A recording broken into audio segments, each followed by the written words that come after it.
Hi hello friends, welcome to our channel jobs for you. Friends, ఈరోజు కూడా current affairs తోటి వచ్చేసాం. 9వ తారీఖు 10వ తారీఖు సంబంధించిన కరెంట్ అఫైర్స్ తోటి మేము ముందుకు రావడం జరిగింది. యాక్చువల్గా 9th తారీఖు సంబంధించి నేను వేరే పనిలో ఉండి కొంచెం అప్డేట్ చేయలేకపోయాను. ఇన్ టైంలో పీడిఎఫ్ అయితే రెడీ చేశాను, కానీ వీడియో రెడీ చేయలేకపోయాను. I'm so sorry. సో ఆ 9వ తారీఖు గురించినటువంటి కరెంట్ అప్డేట్స్, అదేవిధంగా 10వ తారీఖు సంబంధించినటువంటి కరెంట్ అఫైర్స్ అవన్నీ కూడా ఇప్పుడు మనం చూద్దాం. రాష్ట్రీయంగా, జాతీయంగా, అంతర్జాతీయ, రాజకీయ, క్రీడ, పుస్తకాలు, వ్యక్తులు, అవార్డులు, ఇలాగా తదితర అంశాలతో మరి నిన్నటి దినాన ఈరోజు ప్రాముఖ్యంగా వార్తలు అందించినటువంటి అంశాలతోటి మేము ముందుకు కరెంట్ అఫైర్స్ తీసుకొని వచ్చాం. సో లేట్ చేయకుండా మనం వెంటనే కరెంట్ అఫైర్స్ పీడిఎఫ్లోకి వెళ్ళి మనం కరెంట్ అఫైర్స్ని మనం చూద్దాం. సో ఇది ఫ్రెండ్స్, ఈరోజు కరెంట్ అఫైర్స్లోనికి వచ్చాం. యాక్చువల్గా ఇది 8th తారీఖు ప్రశ్న నేను చెప్పటం మర్చిపోయాను, అందువల్ల ఈరోజు ఒకసారి రిమైండ్ చేద్దామని మేము ముందుకు ఈ ప్రశ్న తీసుకొచ్చాను. సో యాజ్ యూజువల్ దీనికి సంబంధించినటువంటి పీడిఎఫ్ డిస్క్రిప్షన్ లింక్లో ఉంటుంది. సో కావాల్సినటువంటి వారు సైట్లోకి వెళ్ళి డౌన్లోడ్ చేసుకోండి. సో అంత మాత్రమే కాదండి, వాట్సాప్ గ్రూప్ లింక్ ఉంటుంది. సో మీరు దాన్ని ఇన్ కేస్ ఇంట్రెస్ట్ ఉన్నటువంటి వాళ్ళు జాయిన్ అవ్వండి. సో ఏదైనా డౌట్స్ ఉంటే ఫర్దర్స్గా అక్కడ మనం డిస్కస్ చేసుకోవచ్చు. ప్లస్ ఇంకా ఛానల్ సబ్స్క్రైబ్ చేసుకోండి, లైక్ చేయండి, షేర్ చేయండి. నిరుద్యోగులు, మరి ఫీజులు కట్టి కోచింగ్ తీసుకునేటువంటి అభ్యర్థులకి మరి ఈ పీడిఎఫ్లను మీరు ఫార్వర్డ్ చేయండి, వీడియోని లింక్ని షేర్ చేయండి. అంత మాత్రమే కాదు, మన ఛానల్లోనే డిఎస్సికి, టెట్ డిఎస్సికి సంబంధించినటువంటి ఆన్లైన్ క్లాసెస్ నిర్వహిస్తూ ఉన్నాం. ప్రాక్టీస్ బిట్స్ కూడా అందజేస్తూనే ఉన్నాం. ఇన్ కేస్ ఎవరైనా మీలో టెట్ డిఎస్సికి ప్రిపేర్ అవుతున్నటువంటి వాళ్ళు ఉంటే మీరు ఆ వీడియోలను కూడా చూడండి. సైకాలజీకి సంబంధించినటువంటి క్లాసెస్ ఇప్పుడు నడుస్తూ ఉన్నాయండి. సో ఓకే, మనం కరెంట్ అఫైర్స్లో ఉన్నాం. కరెంట్ అఫైర్స్ గురించి డిస్కస్ చేద్దాం. సో మొదటి ప్రశ్న మనం చూద్దాం. భారత నావికాదళం మరి ఇప్పుడు ఒక జలాంతర్గామి దినోత్సవాన్ని జరుపుకుంటూ ఉంది. సో ఈ జలాంతర్గామి దినోత్సవం ఈరోజు అంటే 8వ తారీఖు జరుపుకుంటూ ఉంది. సో అది ఎన్నోది అంటే ఇప్పుడు ఎన్నో సంవత్సరాల నుంచి జరుపుకుంటుంది. సో ఇప్పుడు జరుపుకుంటున్నటువంటి ఆ జలాంతర్గామి దినోత్సవం అది ఎన్నోవ వార్షికోత్సవానికి సంబంధించింది. సో ఆన్సర్ వచ్చేసి ఆప్షన్ ఏ ఫ్రెండ్స్, 53వ జలాంతర్గామి దినోత్సవాన్ని జరుపుకుంటుంది. సో ఇక్కడ నుంచి 9వ తారీఖు కరెంట్ అఫైర్స్ స్టార్ట్ అవుతున్నాయి. సో మన ప్రశ్న చూద్దాం. ఐక్యరాజ్య సమితి అంతర్జాతీయ అవినీతి నిరోధక దినోత్సవం ఎప్పుడంటే 9వ తారీఖు కరెంట్ అఫైర్స్ 9వ తారీఖు ఫ్రెండ్స్, డిసెంబర్ 9వ తారీఖున అంతర్జాతీయ అవినీతి నిరోధక దినముగా జరుపుకుంటారు. సో నెక్స్ట్ ప్రశ్న మనం చూస్తే, the city and the sea నవలకు రవీంద్రనాథ్ ఠాగూర్ సాహిత్య బహుమతి అందుకున్న రచయిత ఎవరు? రాజ్ కమల్ ఝా. యాక్చువల్గా రాజ్ కమల్ ఝా రవీంద్రనాథ్ ఠాగూర్ సాహిత్య బహుమతి అని అందుకున్నారని నేను 8వ తారీఖు చేసినటువంటి కరెంట్ అఫైర్స్లో మీకు చెప్పడం జరిగింది. అయితే అక్కడ నవల గురించి నేను ఇంక్లూడ్ చేయటం మర్చిపోయాను. సో అందు గురించి ఇక్కడ ఒక బిట్ కింద మీకు చూపించాల్సిన పరిస్థితి ఏర్పడింది. So I'm sorry for that. The city and the see అనేటువంటి నవలకు గాను రాజ్ కమల్ ఝాకు రవీంద్రనాథ్ ఠాగూర్ సాహిత్య బహుమతి 2020 మరి వారు అందుకున్నారు. సో నెక్స్ట్ ప్రశ్న మనం చూస్తే, ప్రపంచంలోనే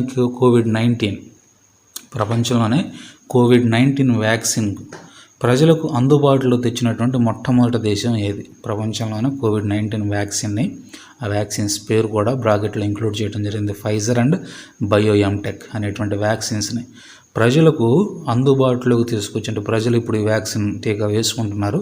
మన భారతదేశంలో ఇంకా ప్రజలకు అందుబాటులో రాలేదు, అయితే త్వరలో రాబోతుంది.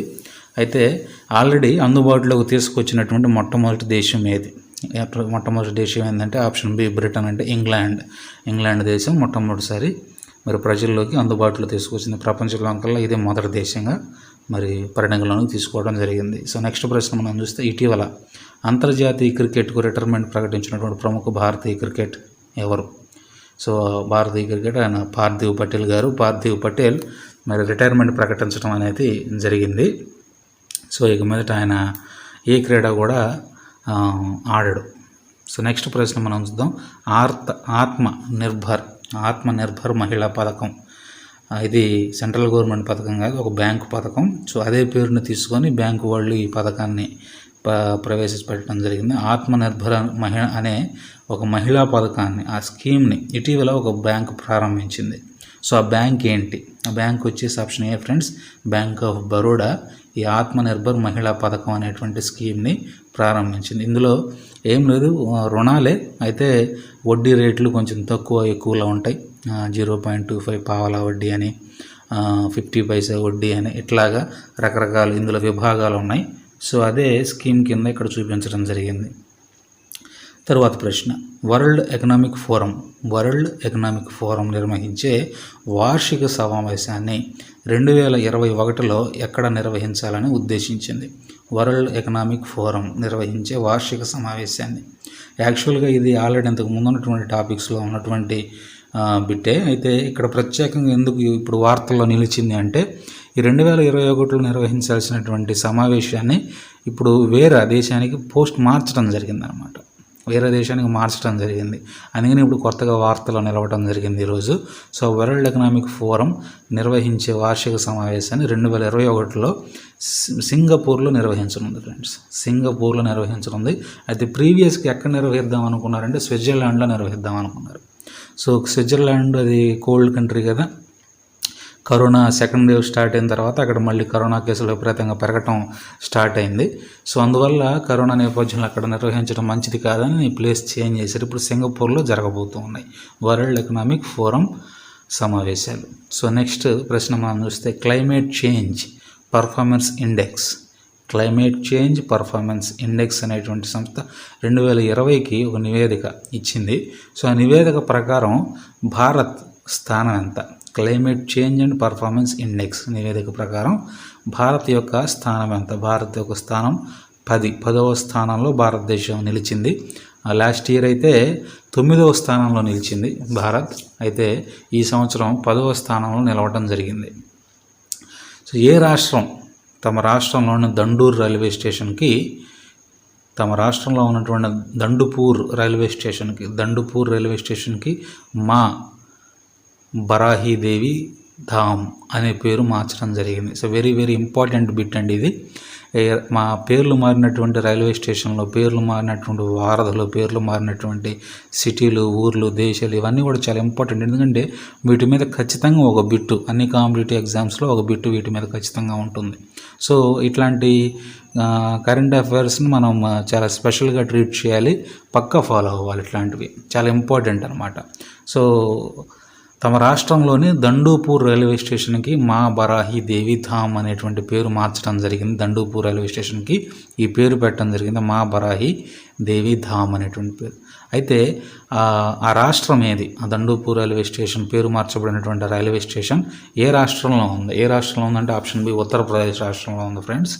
సో నెక్స్ట్ ప్రశ్న మనం చూస్తే, ఇటీవల కోవిడ్-19 పరీక్ష కేంద్రాలను గుర్తించడానికి ఏ కేంద్రం మేరా కోవిడ్ కేంద్ర యాప్ని ప్రారంభించింది, లాంచ్ చేసింది? కోవిడ్-19 యొక్క పరీక్షా కేంద్రాలని ఒకే సమయంలో త్వరగా గుర్తించడానికి మేరా కోవిడ్ కేంద్ర అనే ఒక యాప్ని లాంచ్ చేసింది. సో ఆ రాష్ట్ర ప్రభుత్వం ఏది? ఆ రాష్ట్ర ప్రభుత్వం కూడా ఆప్షన్ బి, ఉత్తరప్రదేశ్లోనే ఈ యాప్ ఆ ప్రభుత్వం గవర్నమెంట్ లాంచ్ చేయడం జరిగింది వాళ్ళ రాష్ట్రం మీద.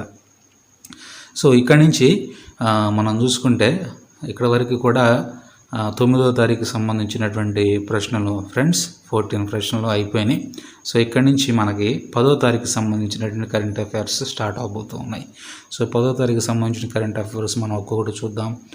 నోమురా అనే ప్రముఖ పరిశోధన సంస్థ 2021లో అత్యధిక వేగంగా అభివృద్ధి చెందబోతున్న ఆసియా ఆర్థిక వ్యవస్థగా ఏ దేశాన్ని అంచనా వేసింది? 2021లో అత్యధిక వేగంగా అభివృద్ధి చెందబోతున్నటువంటి ఆసియా ఆర్థిక వ్యవస్థగా ఏ దేశాన్ని అంచనా వేసింది? అది మన దేశమే ఫ్రెండ్స్, భారతదేశాన్ని గురించి ఈ నోమురా అనేటువంటి ప్రముఖ పరిశోధన సంస్థ అంచనా వేయటం జరిగింది. సో ఇది చాలా ప్రాముఖ్యమైనటువంటి పరిశోధన సంస్థ. ఇది అంచనా వేసిందంటే ఆల్మోస్ట్ అది డన్ అనే చెప్పాలి. సో మన దేశం అత్యధికంగా అభివృద్ధి చెందబోతుంది ఆర్థిక రంగంలో వచ్చే సంవత్సరం అని ఇది అంచనా వేయటం అనేది చాలా మంచిదిగా చెప్పుకోవచ్చు, మన దేశం పేరు అందులో వినబడినందుకు. సో నెక్స్ట్ ప్రశ్న మనం చూద్దాం. ఐక్యరాజ్య సమితి 1948 సార్వత్రిక ప్రకటన ద్వారా తెలియజేసిన అంతర్జాతీయ మానవ హక్కుల దినోత్సవం ఎప్పుడు? ఐక్యరాజ్య సమితి 1948 సార్వత్రిక ప్రకటన ద్వారా, అంటే 1948 సంవత్సరంలో ఐక్యరాజ్య సమితి ఒక సార్వత్రిక ప్రకటన ద్వారా తెలియజేసింది. ఏం తెలియజేసింది? అంతర్జాతీయ మానవ హక్కుల దినాన్ని జరుపుకోవాలని తెలియజేసింది. సో ఆ అంతర్జాతీయ మానవ హక్కుల దినం ఎప్పుడంటే ఈరోజు డిసెంబర్ 10వ తారీఖు. సో నెక్స్ట్ ప్రశ్న మనం చూద్దాం. భారతదేశంలో ఏ కేంద్ర పాలిత భూభాగాన్ని 100% సేంద్రియ వ్యవసాయ ప్రాంతంగా ఈరోజు అంటే డిసెంబర్ 10వ తారీఖు భారత కేంద్ర వ్యవసాయ మంత్రిత్వ శాఖ ప్రకటించడం జరిగింది. భారతదేశంలోని ఏ కేంద్ర పాలిత భూభాగాన్ని 100% సేంద్రియ వ్యవసాయ ప్రాంతం అంటే ఇక దాంట్లో నో కెమికల్, నో కార్బన్ అనమాట. అది కంప్లీట్గా సేంద్రియ పద్ధతిలో తయారయ్యేటువంటి వ్యవసాయ ప్రాంతంగా, అంటే చాలా ఆర్గానిక్ ఫామ్ అనమాట. మనకు అర్థమయ్యే భాషలో చెప్పాలంటే సో ఆర్గానిక్ ఫుడ్ అక్కడి నుంచి పండించడం జరుగుతుంది. సో అది మనకి చాలా హెల్దీ ఫుడ్ అనమాట. రెగ్యులర్గా మనకు దొరికే ఫుడ్స్ కంటే ఈ సేంద్రియ వ్యవసాయం ద్వారా పండించేటువంటి ఫుడ్ చాలా ఆరోగ్యవంతమైన. సో అట్లాంటి ఆరోగ్యవంతమైనటువంటి ఫుడ్ను తయారు చేసే వ్యవసాయ ప్రాంతంగా మన దేశంలో ఒక కేంద్ర పాలిత ప్రాంతం అది 100% సేంద్రియ వ్యవసాయ ప్రాంతంగా నిలబడింది ఈరోజు. అలా నిలబడింది అని చెప్పి భారత కేంద్ర వ్యవసాయ మంత్రిత్వ శాఖ ప్రకటించడం జరిగింది. సో ఆ భూభాగం ఏంటి? ఆ భూభాగం లక్షద్వీప్, కేంద్ర పాలిత ప్రాంతం లక్షద్వీప్. సో నెక్స్ట్ ప్రశ్న మనం చూద్దామండి. భారత ప్రధానమంత్రిచే ప్రారంభించబడిన PM వాణి అనేటువంటి కార్యక్రమం యొక్క ముఖ్య ఉద్దేశం ఏంటి? భారత ప్రధానమంత్రిచే ప్రారంభించబడినది, ఈరోజే ప్రారంభించబడింది. ఈ PM వాణి అనేటువంటి కార్యక్రమం యొక్క ముఖ్య ఉద్దేశం ఏంటంటే ఇది పబ్లిక్ వైఫై నెట్వర్క్, అంటే భారతదేశం అంతా కూడా వైఫై నెట్వర్క్ అందించాలనేటువంటి ఉద్దేశంతో దీన్ని ప్రారంభించడం జరిగిందనమాట. భారతదేశం అంతా కూడా ఈ వైఫై ఉండాలి, వైఫై అందరికీ అందాలనేటువంటి ఉద్దేశంతో ఈ కార్యక్రమాన్ని ప్రధాని మోడీ ప్రారంభించడం జరిగింది. 2023లో నిర్వహించబడే ఇండియన్ ఓషన్ ఐలాండ్ గేమ్స్ అంటే హిందూ మహాసముద్ర ద్వీప క్రీడలు అని అంటారు అన్నమాట తెలుగులో. అది ఇంగ్లీష్లో ఇండియన్ ఓషన్ ఐలాండ్ గేమ్స్ అంటారు. 2023లో నిర్వహించబోతూ ఉన్నారు. సో అవి ఆ క్రీడలకి ఏ దేశం ఆతిథ్యం ఇవ్వనుంది? ఏ దేశంలో ఆ క్రీడలు జరగబోతూ ఉన్నాయి? సో ఏ దేశంలో జరగబోతున్నాయి అంటే ఆప్షన్ ఏ ఫ్రెండ్స్, మడగాస్కర్లో జరగబోతూ ఉన్నాయి. మడగాస్కర్. సో నెక్స్ట్ ప్రశ్న మనం చూద్దాం. ఇటీవల ప్రపంచ అథ్లెటిక్స్ అవార్డు 2020ని గెలుచుకొని ప్రపంచ అథ్లెట్ ఆఫ్ ది ఇయర్గా పేరు పొందిన అతి పిన్న వయసు, కేవలం 21 సంవత్సరాలే, అతి పిన్న వయసు గల అథ్లెట్ ఎవరు? ఆయన పేరు పోల్ వాల్టర్ మొండో డుప్లాంటిస్. డుప్లాంటిస్ అనేటువంటి ఆటగాడు అథ్లెట్ ఆఫ్ ది ఇయర్గా 2020లో నిలబడ్డాడు. అతి పిన్న వయసులోనే ఆయన ఈ అత్యున్నతమైనటువంటి అవార్డు గెలుచుకోవడం జరిగింది, కేవలం 21 సంవత్సరాలకే. ఇటీవల ప్రపంచ అథ్లెటిక్స్ అవార్డు 2020ని గెలుచుకున్నారు. సో ఆయన ఏ దేశానికి చెందినటువంటి వాడు? పోల్ వాల్టర్ మొండో డుప్లాంటిస్ అనేటువంటి అథ్లెట్ ఏ దేశానికి చెందినటువంటి వాడు? అతను స్వీడన్ దేశానికి చెందినటువంటి ఆటగాడు ఫ్రెండ్స్, స్వీడన్ దేశానికి చెందినటువంటి వాడు. సో జగనన్న జీవక్రాంతి పథకాన్ని ఆంధ్రప్రదేశ్ ముఖ్యమంత్రి జగన్మోహన్ రెడ్డి గారు ఇప్పుడు ప్రారంభించారు. సో అది ఈరోజు ప్రారంభించడం జరిగింది. జగనన్న జీవక్రాంతి పథకం డిసెంబర్ 10న ప్రారంభించారు. సో బీసీ, ఎస్సీ, ఎస్టీ మైనార్టీలకి మేలు చేద్దామనే ఉద్దేశంతో గొర్రెలు, మేకలు, మరి పశు సంపద విషయమై ఈ పథకాన్ని ప్రారంభించడం జరిగిందనమాట. సో 3 విడతలుగా దానికి సంబంధించినటువంటి సహాయాన్ని ప్రజలకు అందుబాటులో చేసే విధంగా ప్రణాళికను సిద్ధం చేయడం జరిగింది ఫ్రెండ్స్.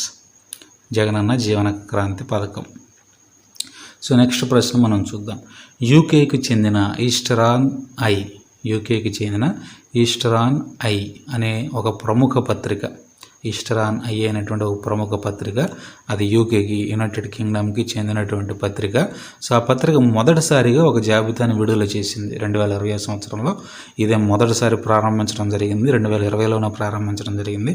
సో మొదటిసారిగా ఒక జాబితా విడుదల చేసింది. ఏంటి ఆ జాబితా అంటే ప్రపంచంలోనే టాప్ 50 ఆసియన్ సెలబ్రిటీ, ప్రపంచంలోనే మరి టాప్ 50లో ఉన్నటువంటి ఏషియన్ సెలబ్రిటీస్ యొక్క జాబితాను విడుదల చేసింది. టాప్ 50 ఏషియన్స్ అంటే ఆసియా ఖండంలో మొత్తంలో కల్లా టాప్లో ఉన్నటువంటి 50 మంది సెలబ్రిటీస్ జాబితా రిలీజ్ చేయడం జరిగిందనమాట మొట్టమొదటిసారి. ఏంటి ఈస్టర్ ఆన్ ఐ అనేటువంటి ప్రముఖ పత్రిక. సో ఆ స్థానంలో, ఆ జాబితాలో టాప్ 50 ఏషియన్ సెలబ్రిటీ జాబితాలో మొదటి స్థానం ఎవరిదంటే ఆప్షన్ ఏ సోను సూద్ గారు. ఆయన మొదటి స్థానంలో నిలబడ్డాడు ఫ్రెండ్స్. ఇది సోను సూద్ గారికి దక్కినటువంటి గొప్ప పురస్కారంగా చెప్పుకోవచ్చు. సో ప్రభాస్ అందులో 10వ స్థానంలో ఉన్నాడు. సో నెక్స్ట్ ప్రశ్న మనం చూస్తే ఫోర్బ్స్, మనకు తెలుసు చాలా అంతర్జాతీయ పత్రిక ఇది. ఫోర్బ్స్ అనేటువంటి పత్రిక విడుదల చేసినటువంటి తాజా జాబితా ప్రకారం ప్రపంచంలో అత్యంత శక్తివంతమైన 100 మంది మహిళల జాబితాలో 41వ స్థానం దక్కించుకున్న భారత కేంద్ర మంత్రి ఎవరంటే, ప్రపంచంలో అత్యంత శక్తివంతమైన అంటే ఎకనామికల్ వ్యూలో అండి, అంటే ఆర్థికపరమైనటువంటి విషయాలు, మనీ అత్యంత ధనవంతులు అని కూడా అనొచ్చు ఈ పదాన్ని. సో అత్యంత శక్తివంతమైనటువంటి 100 మందిల మహిళా జాబితాలో ఫోర్బ్స్ పత్రిక రిలీజ్ చేసినటువంటి తాజా జాబితా 100 మంది అత్యంత శక్తివంతమైన మహిళల జాబితాలో 41వ స్థానం దక్కించుకున్న భారత కేంద్ర మంత్రి ఎవరు? ఆప్షన్ ఏ నిర్మలా సీతారామన్ గారు, భారత ఆర్థిక కేంద్ర మంత్రిగా ఉన్నారు ఈ భారతదేశానికి. నిర్మలా సీతారామన్ గారు 41వ స్థానంలో ఉన్నారనమాట. సో ఫోర్బ్స్ రిలీజ్ చేసినటువంటి తాజా జాబితా ఇది. సో మిగిలినటువంటి ఆప్షన్ బి, సి, డిలో ఉన్నటువంటి వాళ్ళు వరుసగా మొదటి 2, 3 స్థానాల్లో ఉన్నారు. ఏంజెలా మెర్కెల్ అనేటువంటి ఆమె మొదటి స్థానంలో, ఆప్షన్ సి క్రిస్టియన్ లగార్డ్ అనేటువంటి ఆమె 2వ స్థానంలో, ఆప్షన్ డి కమలా హ్యారిస్ అనేటువంటి ఆమె 3వ స్థానంలో ఉన్నారన్నమాట. ప్రపంచంలో అత్యంత శక్తివంతమైన మహిళల జాబితాలో మొదటి 3 స్థానాల్లో ఉన్నారు. 41వ స్థానం మన భారత ఆర్థిక కేంద్ర మంత్రి నిర్మలా సీతారామన్ గారు 41వ స్థానంలో నిలబడ్డారు. సో నెక్స్ట్ ప్రశ్న మనం చూద్దాం. భారత్ అర్బన్ గవర్నెన్స్ ఇండెక్స్ 2020లో మొదటి 3 స్థానాల్లో నిలిచిన భారతీయ రాష్ట్రం ఏది? మొదటి 3 స్థానాల్లో నిలిచిన భారతీయ రాష్ట్రం మహారాష్ట్ర, ఛత్తీస్గఢ్, కేరళ, తర్వాత ఒడిస్సా ఇట్లా నిలబడ్డాయండి. అయితే మొదటి 3 స్థానాలు నిలబడినటువంటి రాష్ట్రాలు మాత్రం ఇవే, మహారాష్ట్ర, ఛత్తీస్గఢ్ అండ్ కేరళ. పైవన్నీ answer option D is the right answer. So this is the last question. I think yes, this is the last. So ఇవి ఫ్రెండ్స్ 11వ తారీఖు సంబంధించినటువంటి కరెంట్ అఫైర్స్. 10వ తారీఖు సంబంధించినటువంటి కరెంట్ అఫైర్స్. సో 9, 10వ తారీఖు సంబంధించిన కరెంట్ అఫైర్స్ మీకు అందించడం జరిగింది. యాజ్ యూజువల్గా దీనికి సంబంధించినటువంటి PDF లింక్ మీకు డిస్క్రిప్షన్లో మేము ఏర్పాటు చేస్తాం. మీరు కావాల్సినటువంటి వారు డౌన్లోడ్ చేసుకోండి. సో డిఎస్సి క్లాసెస్ గురించి, టెట్ డిఎస్సి క్లాసెస్ గురించి మళ్ళీ రిమైండ్ చేస్తూ ఉన్నాను. ఇన్ కేసు ఎవరైనా ప్రిపేర్ అవుతున్నటువంటి వారైతే మీరు ఖచ్చితంగా మీరు ఛానల్ సబ్స్క్రైబ్ చేసుకొని ఆ వీడియోలు వాచ్ చేయండి. ఎందుకంటే క్లాసెస్ కండక్ట్ చేస్తున్నారు, బిట్స్ కండక్ట్ చేస్తున్నారు, ప్లస్ క్లాసెస్ కూడా కండక్ట్ చేస్తూ ఉన్నారు. So very very important classes, miss చేసుకోకండి. ఇన్ కేసు మీకు తెలిసినటువంటి వాళ్ళు ఎవరన్నా కూడా వాళ్ళకు కూడా మన ఛానల్ని రికమెండ్ చేయండి. సో మంచి అనుభవం కలిగినటువంటి వారి చేత ఆ క్లాసెస్ కండక్ట్ చేస్తూ ఉన్నాం. సో మీకు అంత యూస్ఫుల్గా ఉంటుంది. సో ఇవి ఫ్రెండ్స్ ఈరోజు మరి current affairs. Okay, thanks for watching.